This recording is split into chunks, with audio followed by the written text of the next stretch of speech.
was one of the most eye-opening experiences for me to come up here and get into a river system that held that many walleye and that many whitefish. Whitefish, something that I've never really experienced catching.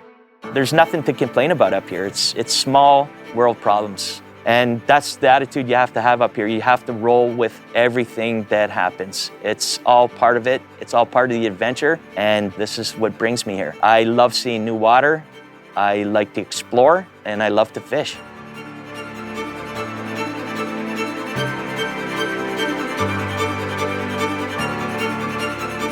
Well, here we are in the middle of absolutely nowhere. I'm your host, Mikey Metcalf. This week, I brought along a good friend of mine, Rob Voisin from back home. We are doing an old-fashioned do-it-yourself fishing trip. We are with Leuenberger Air Services in Keg Lake Outpost, and we are looking for brook trout, pike, walleye, whitefish, and any other species that have fins. We are both in the mood to go on an adventure. Come along for the ride. It's going to be epic.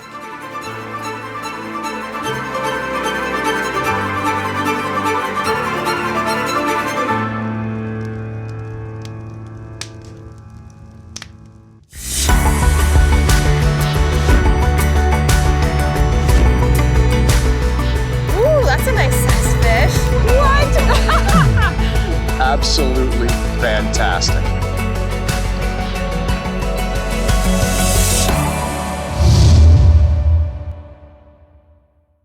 The new Fly Fisher is brought to you in partnership with Destination Ontario, Algoma Country, Orvis Fly Fishing, Scientific Anglers, Trout Unlimited, WeatherTech Canada.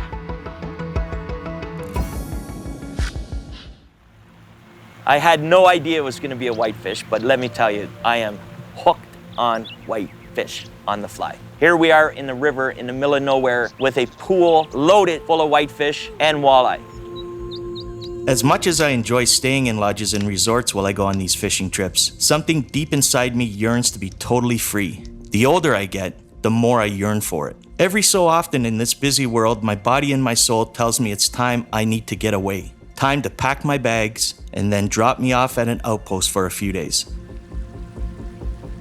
I need to get back to the basic needs, back into the dirt, to be closer to nature. Cooking over a fire, where time means nothing. Just an old-fashioned fishing trip with zero plans, with zero expectations. To spend time with a friend. After all, friendships and bonds are what drives the sport. To me, it's everything. The memories you make on these trips usually last a lifetime, and we are here to do just that, to make memories, and of course, bend rods. You can do all of that at Leuenberger Air Service in Outposts.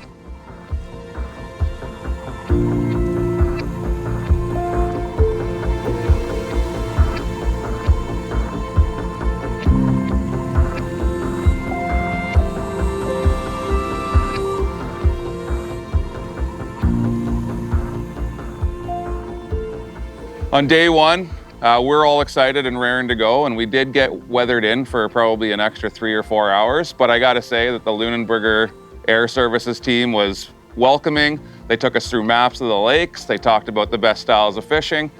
We met with some of the other guests that were weathered in, going to other lodges, and so those 4 hours flew by for us, and we were pretty excited and jacked to finally board the big plane that they brought us up here on.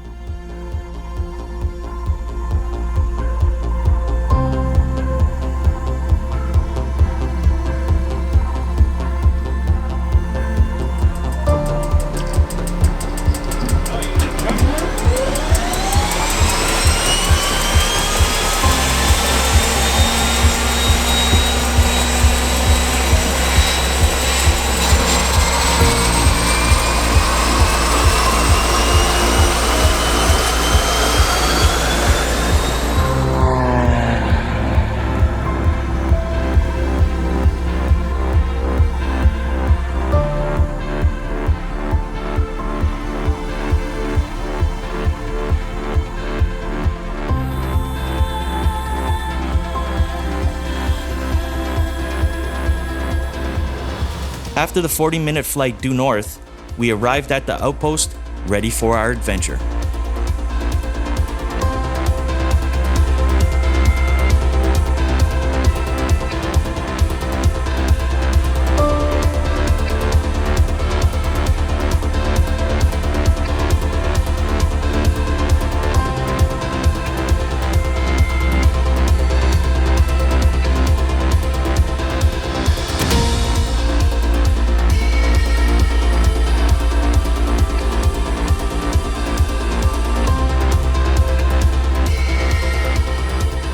While we had some daylight left, it was time for us to explore and look at the river mouths across the lake, take in some of the scenery, and most importantly, get our bearings.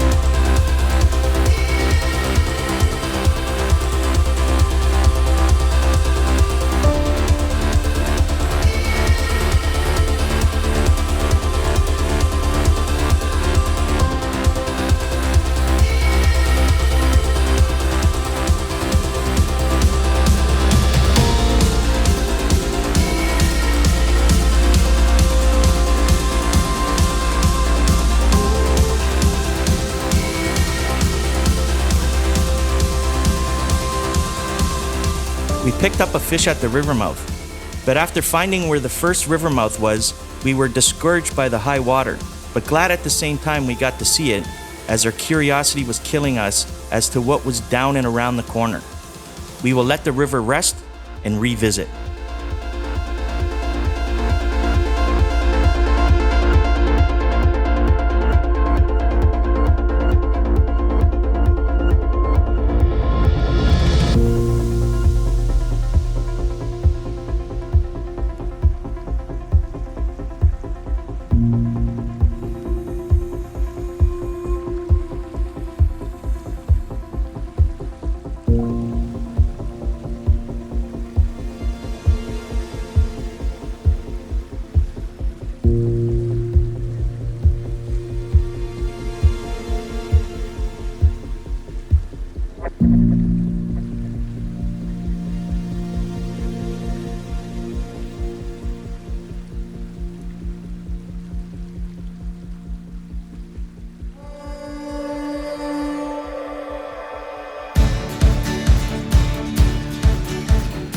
Here we are, it's our first full day on the water. We woke up, raring to go. We did a real big breakfast, bacon and eggs, the old-fashioned do-it-yourself breakfast. We decided to go right back to that spot we left last night, the second spot we went to where we think the brookies are in. What we did today was a safety precaution, and I recommend everyone do it. If you're traveling to a remote outpost and you're gonna be exploring from that outpost, we took 2 boats with us. It's a long way from the camp.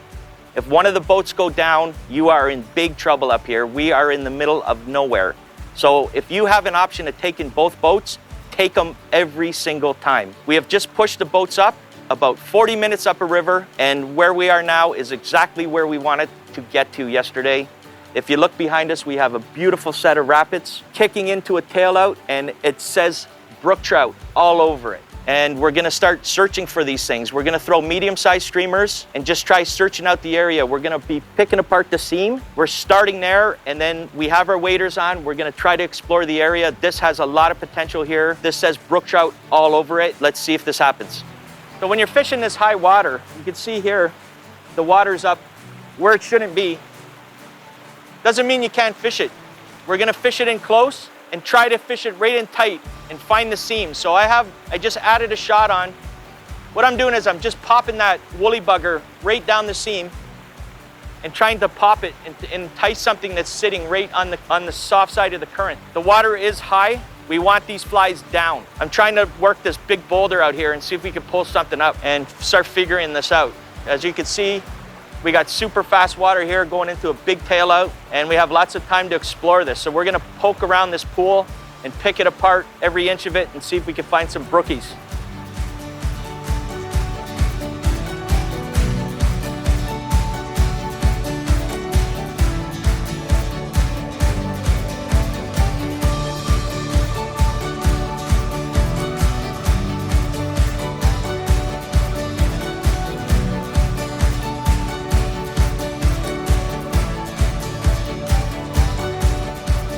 The quest for brook trout continues, and we still have potential at sunrise back at the other end of the lake. They say the chase is half the fun, so don't forget to take it all in.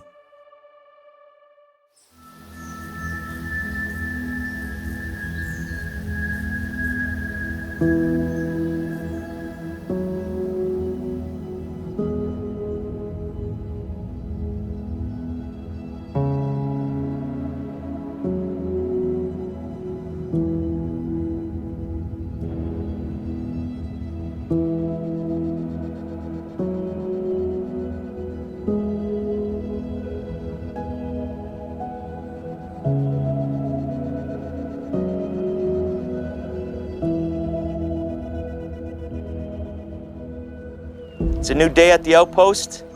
This morning we're doing something a little different. We got up at the crack of dawn and we came all the way down river about 30 minutes. It was a beautiful boat ride.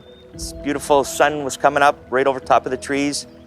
The reason we came here is we saw some caddis the other night and we wanted to see if the caddis are going to be up and bouncing around in the morning. We just got here. We have seen the caddis. They're just starting to come out now. The river is also dropped, so it's promising. We know of a plunge pool about 500 yards downstream that we're trying to wade down to. There's a very good chance that we're going to be able to get the wading staffs and get in that river and get down to that plunge pool. We finally found the game trail and followed it.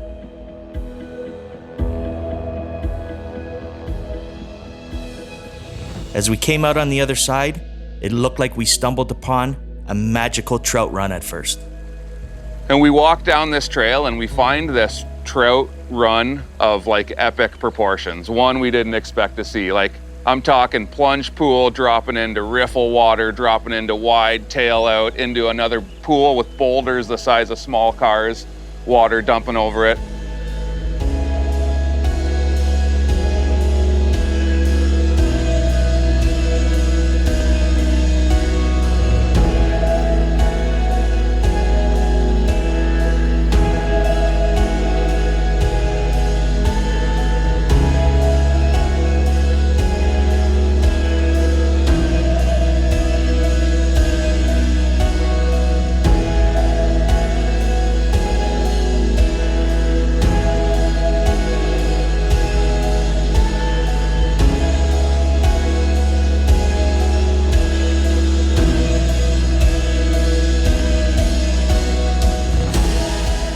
The chances of brook trout are starting to fade, but we've stumbled upon a dream run full of walleye and whitefish.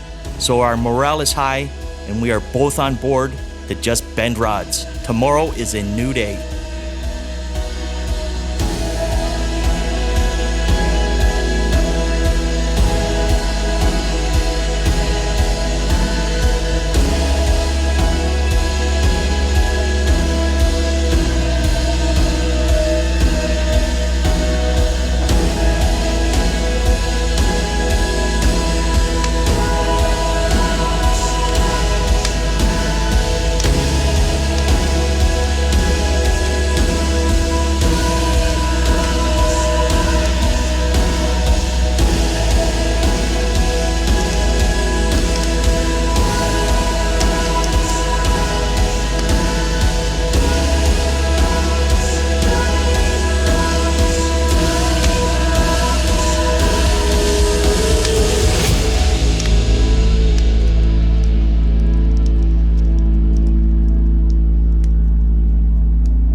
Another day at the Outpost. Here we are in paradise.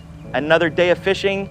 Rob and myself are so excited. We are so happy we came up and did it the old-fashioned do-it-yourself way. We decided today we are going to go back and fish this plunge pool that we found yesterday because Whitefish are fun, and that's what we're looking to do. We are looking for big brook trout, but the reason we came up is to have fun and bend the rods, get away from life, get a few days of total freedom, and fish and catch up with your buddy. We are still looking for these big brook trout.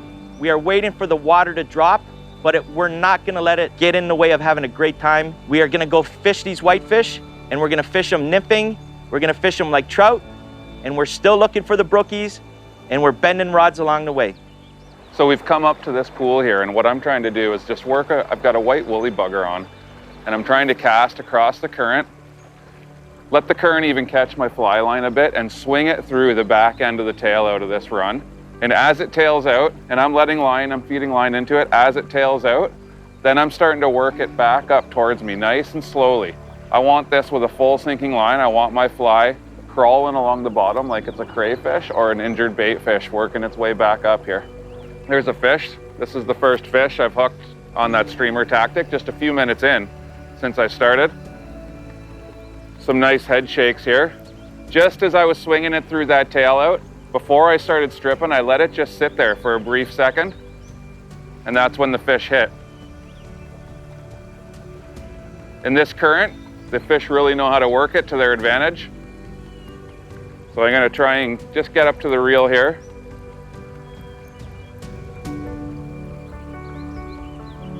There we go. The fish is really bulldogging its way down on me here. Trying to pull some line. I've got some wood in the water over here that I'm trying to help this fish avoid.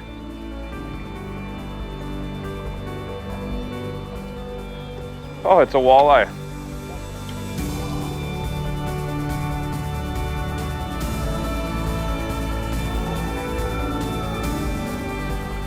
There we go. Beautiful little walleye there. There's the white woolly bugger there, you can see, right in the corner of the mouth. Perfect size fish. What an incredible fishery we have here to be able to fish like this in a river system.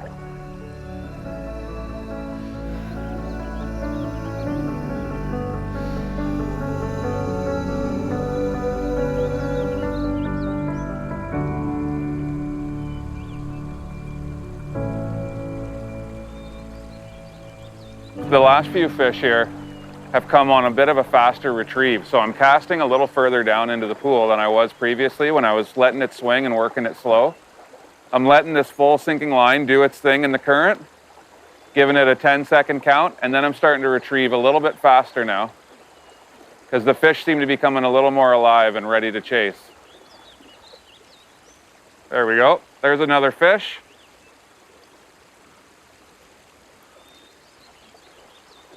This one hit again on a faster retrieve. You've got to stay adaptable when you're out here on river systems, on any body of water that you're not familiar with. If you always stick to what you know, and you should always start with what you know, but be prepared to be versatile and continue to switch it up. So I started really slow, thinking that would be the approach today. And as the day has gone on, I've continued to move quicker and quicker on my retrieves, and the fish have definitely reacted very positively to that. Haven't got a look at it yet here.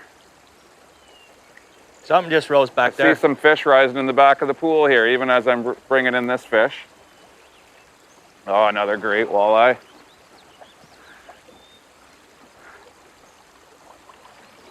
There we go, into the net.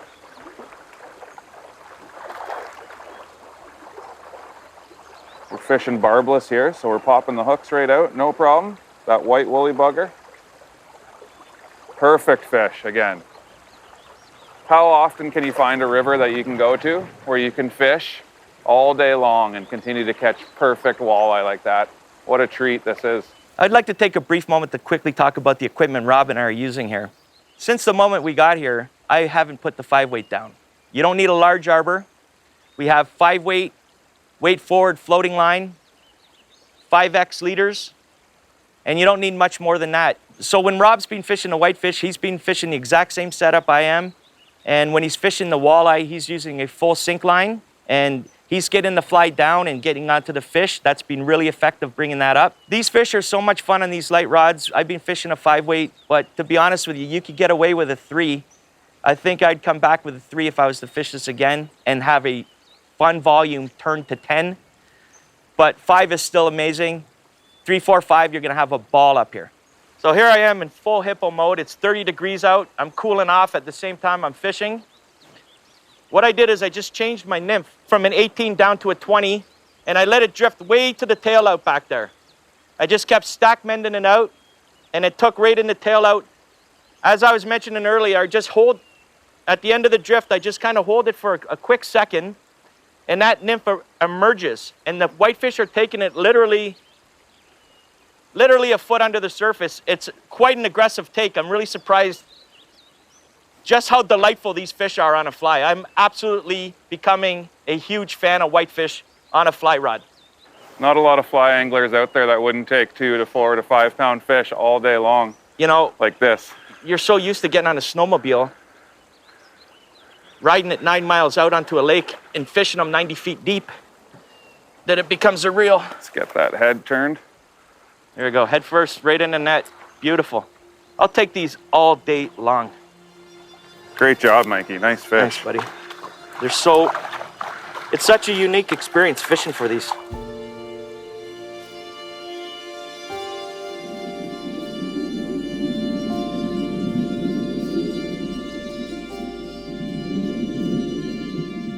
So right now, what I'm doing is working the back seam here from right across the river. Throwing out a roll cast, catching it in the seam, and I'm simply stack mending it into the back. I have it riding in the back seam, and what I'm trying to do is ride it into the tail out. Right back in there, I'm gonna kind of pull back a bit and get the nymph rising. So it looks like it's emerging right now, and this is where we've been hitting the fish. The whitefish have been sitting in the tail out, hitting the emerging nymphs. There we go. There right it at is. the back. Bye. Right at the back again. Tell you, these things got power, man. These are a great sport fish. I'm telling you, they are so much fun. Fish on. I was just about to come help you net that, Mikey. And on the retrieve, I hooked up. This is Northern Ontario at its finest right here. 30 degrees out. Are we having fun or what? Woohoo! This is great. Another walleye here. I'm gonna try and get over there and help you. Pop this woolly bugger out quick. Bit of a smaller fish here. Okay, quick release. Tell you, this fish is going crazy. This fish is going absolutely nuts. Look at the size of this thing. You know what? That might be a walleye back there, taking midges. No, it's a What is whitey. it? It's a whitey. whitefish. Yeah, it is a whitey. This thing's got some legs on it. Look at the shoulders on that thing. Holy cow. There we go. Wow. Look at the fatness on this thing. What a nice fish. Holy cow. I thought that was a walleye looking back at it. I'll hold the net and the rod. These things are so feisty and they're so powerful. You actually need 2 hands to hold them. Look how fat they are. These things fight like crazy. I am such a fan of whitefish.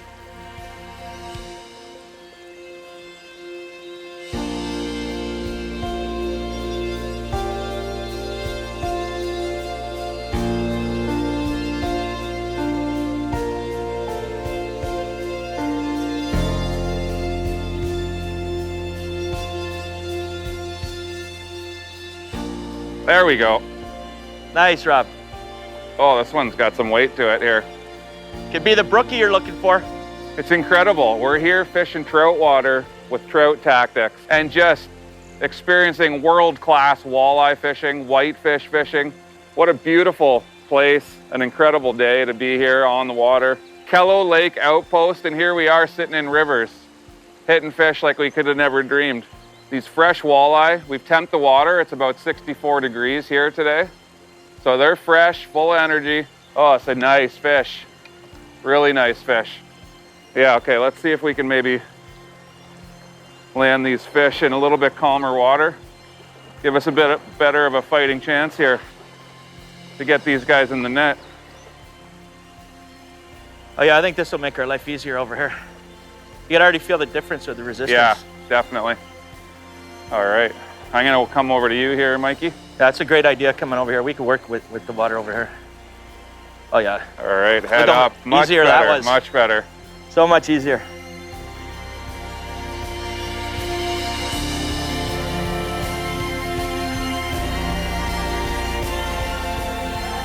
Oh, When that thing went up, it looked like a steelhead when it took it. I know. You feel like you're bonefish fishing. It's crazy. You do.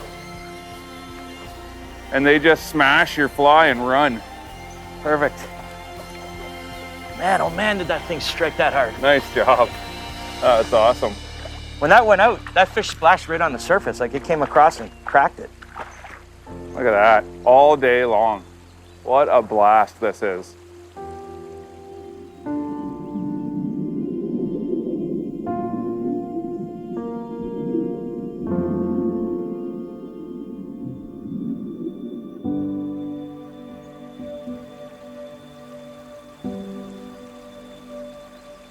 Here we go.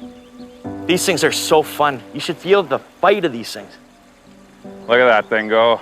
I'm telling you, if you're a light rod kind of angler who's more of a numbers person than looking for monster fish, these are ideal. Look at this thing taking It's drag. going, I'm telling you, these things are going. Add the fast water into it. 50 feet of line, man. These are the ultimate sport fish for someone who doesn't go after monster fish. They just want to bend the rod with a 4 or 5 weight. I do this every day. I feel like I've discovered a new passion. I would literally do this It's amazing. every day. This is a great fish. I can see it flashing. This thing's got shoulders. Oh. I'm telling you, these things are so fun. I recommend anybody to try this. Beauty. Nice fish. I'm beginning to love these things. Absolutely love them.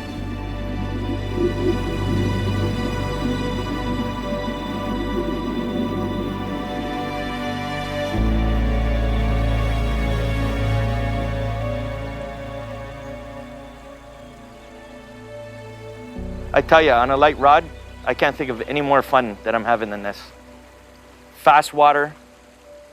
We got 2 to 4 pound fish, and they're absolutely dogging in this current. They're taking drag. These are a sport fish. 4 feet of water on a fly, and I would never know they're this much fun until I've done it. It's so fun. Like these, I'll take these all day long. And you have been. Nice job. That's the most unique one of the day, 2 feet from you.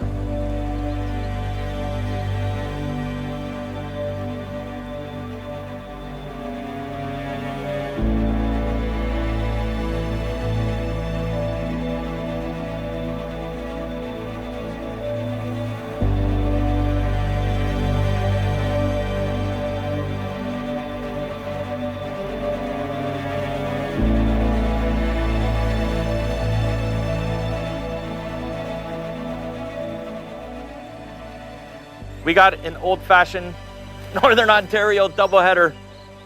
Rob just hooked a nice walleye ripping a streamer. I just threw one randomly into the bay and I just hooked this pike.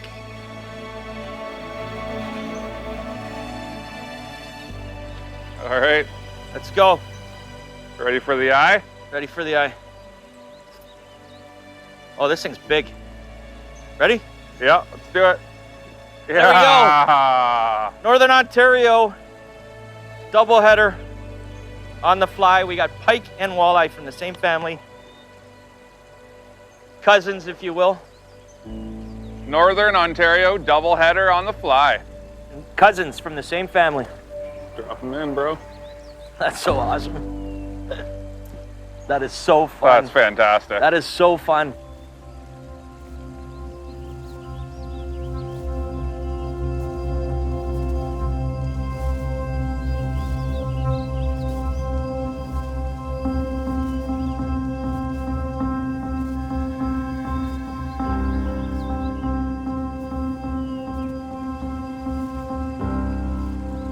There it is. Another nice whitefish. I switched over to a Prince nymph there. Just a little one as the caddis started to come off. And since I've switched over, I mean, I've missed a few fish, but, and I'm just swinging it, no indicator. So swinging it through the current, and you can feel the fish tap, tap, tap. Oh, coming at me. Oh, taking a run here. These guys just think that they're little bonefish, fishing the flats here. Come on over to the landing zone. See if I can work this fish over to that calmer water. AKA the landing zone, right here. See, he's They trying go, to, don't they? oh, he's trying to get back out there. All right, I think I'm gonna I back. have a new love affair with whitefish. I'm gonna back up a little bit here. Yeah. You stay out there. I tell you, man, these things bend this 4-weight real, as good as any fish you want on a 4-weight. All right, head coming up. Nice job. There we go. Great job. These things are built to fight. They're built to fight. I can't imagine having more fun than we've had today, catching these all day. Sometimes the best spots are the ones you just stumble upon while you are exploring. Today was a special day, one I'll soon not forget.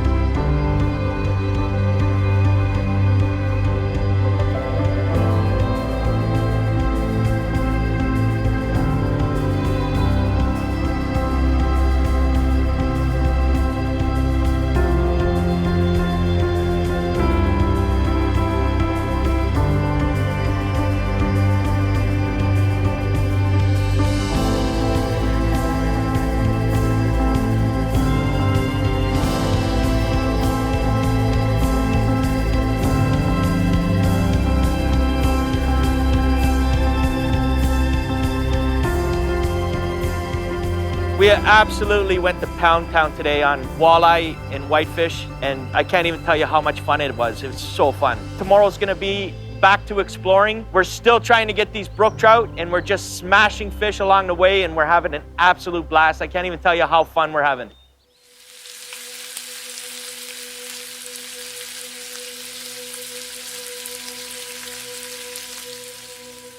We got into a bunch of fish yesterday, so we wanted to do our due diligence and take one last push across to the other side of the lake, to take one last look at the other plunge pool to see if the flows have dropped. Half the reason I love do-it-yourself trips is because you can completely control your days and the schedule on the water. After gassing up the boats and loading up the gear, it was time to make one last trek across the lake and up that river for our last chance at brook trout. But we made it all the way down this river. And I gotta say, like, this river is windy and you're around bends and seeing just the most pristine wildlife setting you could possibly imagine. It is an incredible half-an-hour drive through a river system, ecosystem that just kind of fills you with nature's love, quite honestly.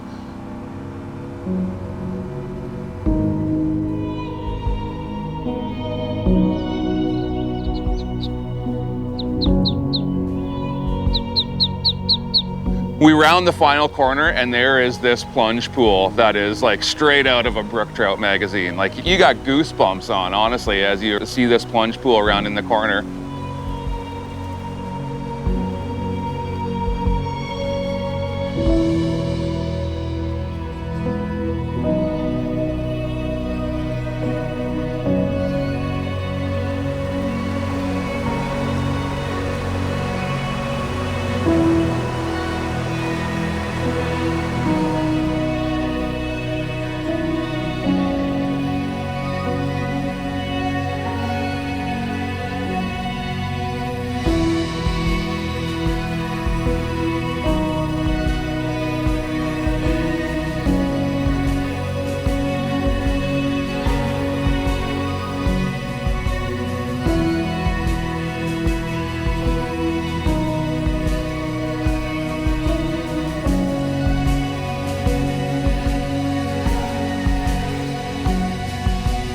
We came to the conclusion that we'll put the brook trout to bed and focus on bending rods as the flows are still too high. Time to have some fun and fish walleye and pike on our way back to the outpost.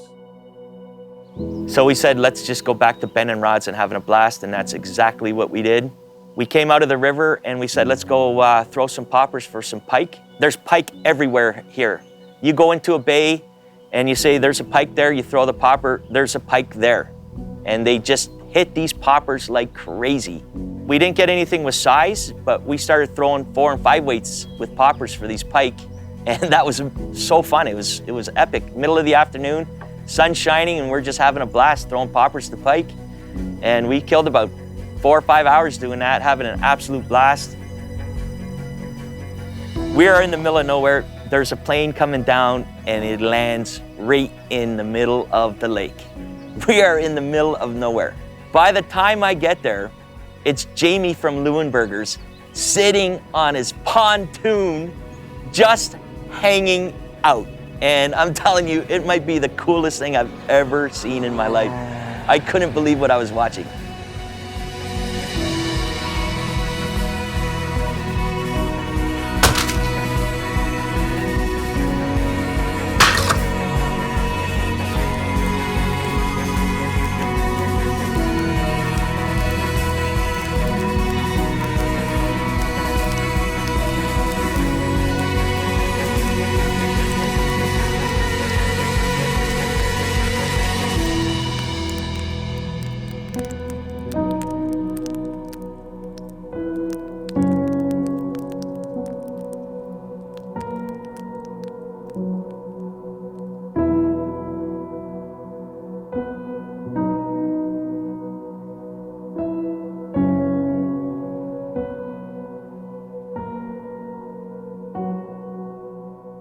One of the beautiful parts of Outpost life is that you are so absolutely remote.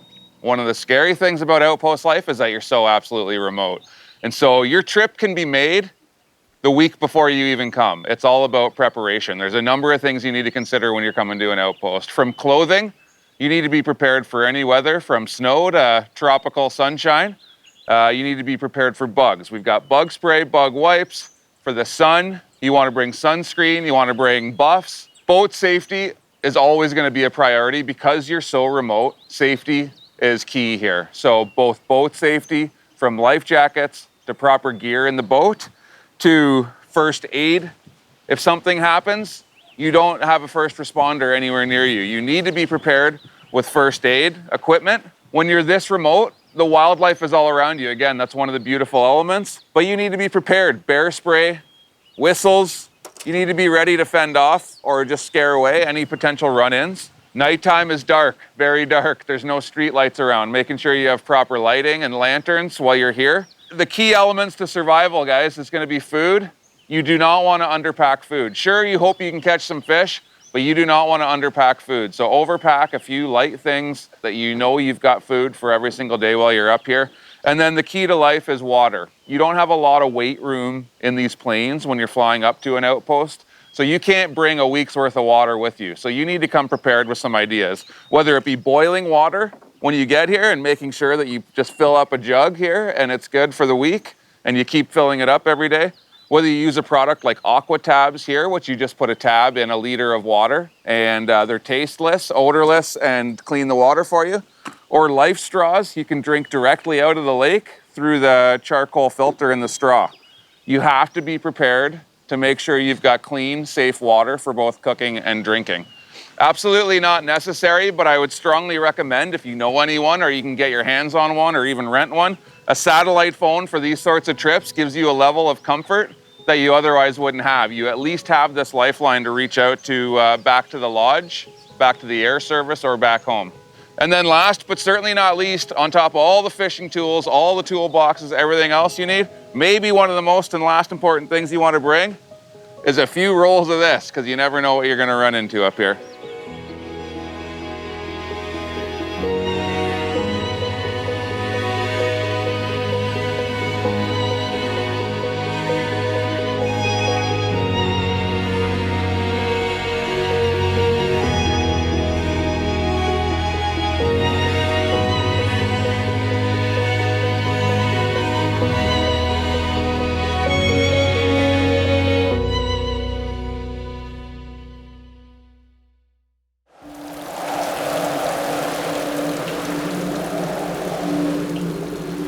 the wind's starting to really pick up, and then the rains come.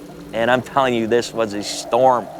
We got hammered by weather. There's nothing you can do when the weather comes. You have to accept it 100%. Anything that happens up here, you have to roll with it. Do not expect anything up here, but expect anything to happen.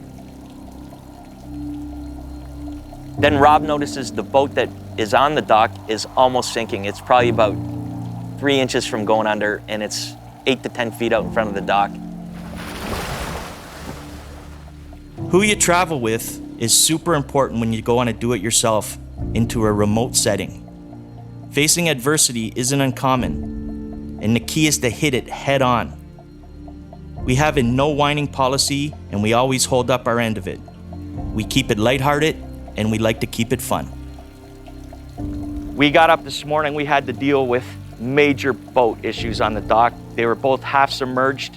We spent all morning getting that sorted out.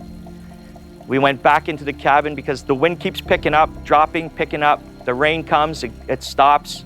So we waited it out. We watched a movie back at the base camp, at the Outpost.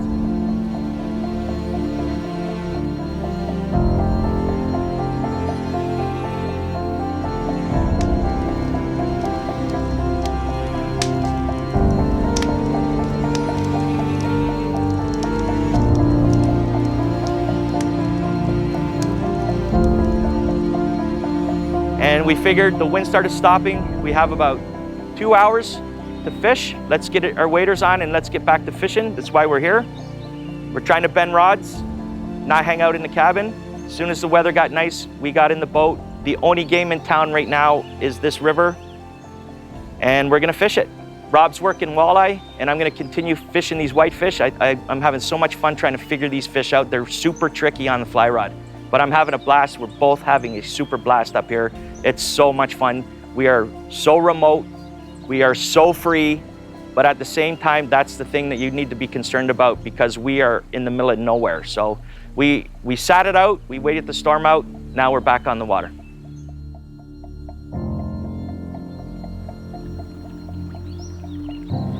So I just hooked this sitting way in the back of the tail out there. I've just shortened my indicator. I'm running about 3 feet. I've lost 2 fish already. Oh, no. These things are so tricky. When they take the fly, as soon as they grab it, they're right under the surface and they turn. As soon as they feel tension, the hook either pops out or they're spitting it. I'm trying to figure it out. What I've done now is I've just loosened my drag up.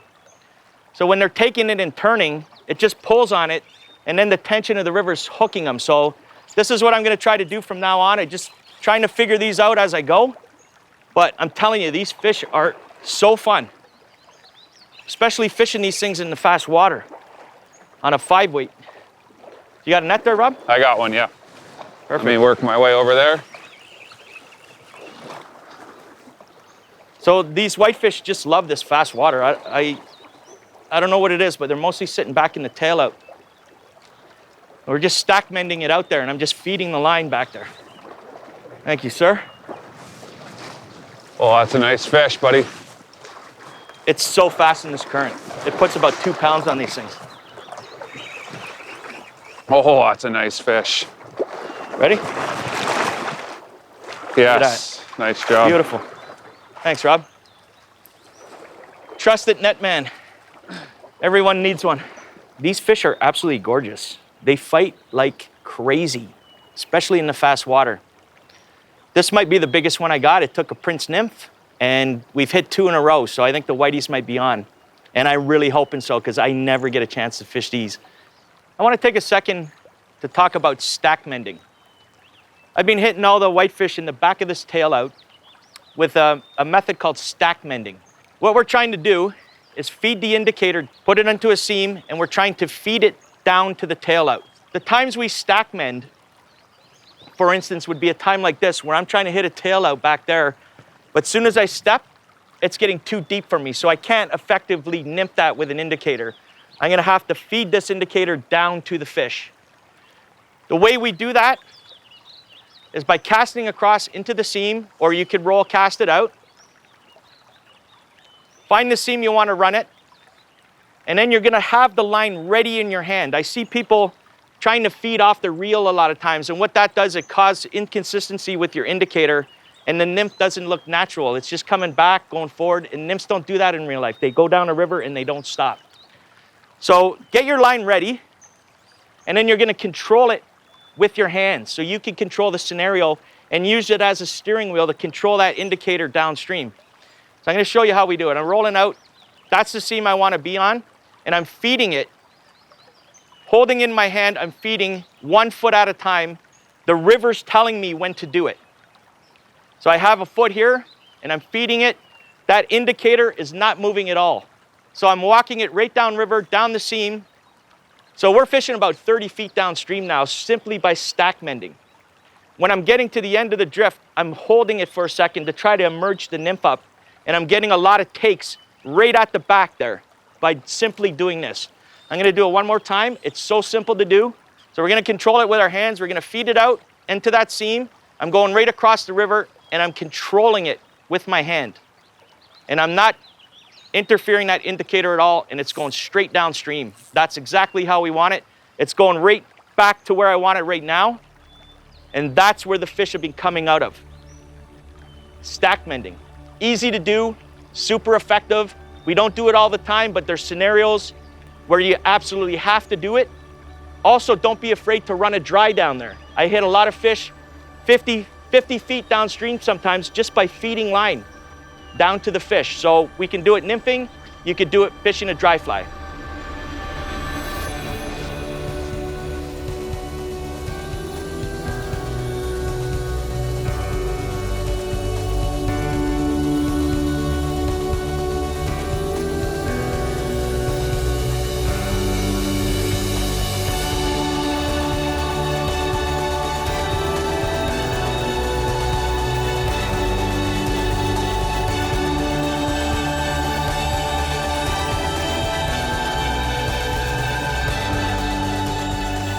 So I decided to switch it up. These whitefish are so much fun. I've been hitting them on an indicator. A lot of the hits are coming just under the surface. So Rob and myself decided to switch it up. Let's have some fun with these whitefish. And what we're doing is we're swinging nymphs, size 20 hare's ear nymphs. I believe Rob's working a caddis emerger. And I'm just gonna show you how we're doing it. And what we're doing is simply casting down on a 45-degree angle. Put it out. Then you're gonna put a big old mend in it, and you're gonna wait for your line to pull you. This is your cue to go along with it. So now we're swinging. I'm now following it. We have direct tension to it. Now that fly is sweeping literally this far under the surface in the back of the tail out.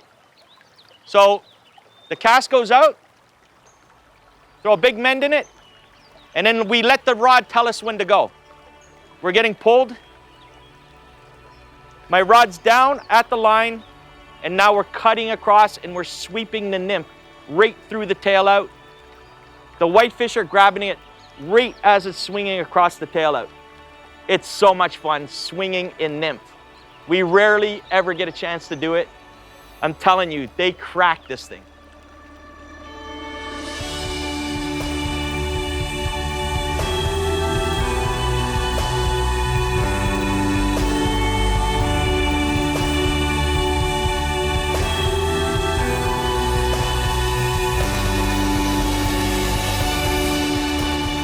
That was one of the best runs we've ever fished, and we found it by accident.